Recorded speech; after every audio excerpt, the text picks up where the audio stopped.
可愛い服着るの。そうもアーティスト活動して、こういうモッタっていうものをずっと描いてるアーティストがトマスっていう人で、その人のグッズが、よくチェックされるブランドとか家具とかでありますね。そうですね。登場回数も多かったんであれですけど、セブン TV はまさに帰省した時には行くようにはしてるのと、あとは千葉お弓の店でとかがお弓の店。はい、ここに貼ってる和紙の明かりのライトにそのそうですね、トータルで考えると洋服が昔からデザイナーズのもの、全身デザイナーズとかじゃなくてどっかにこう外すポイントを作ったりとか、デザイナーズとかラグジュアリー別にシワにならない主張のいっぱい持っていきます。新鮮な上に DIY した天板の型。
私が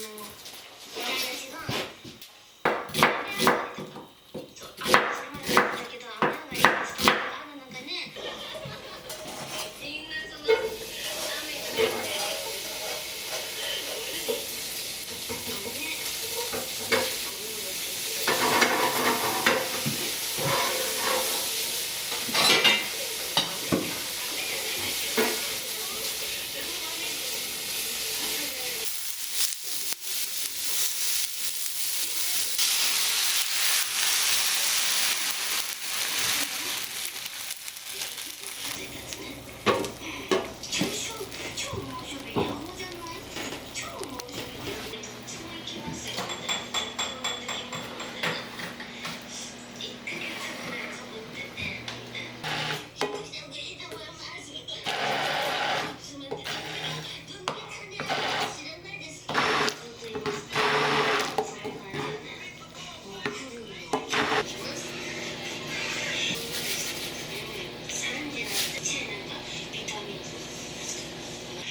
ラジオは野球ということね、撮ってないことをね、怒られたね。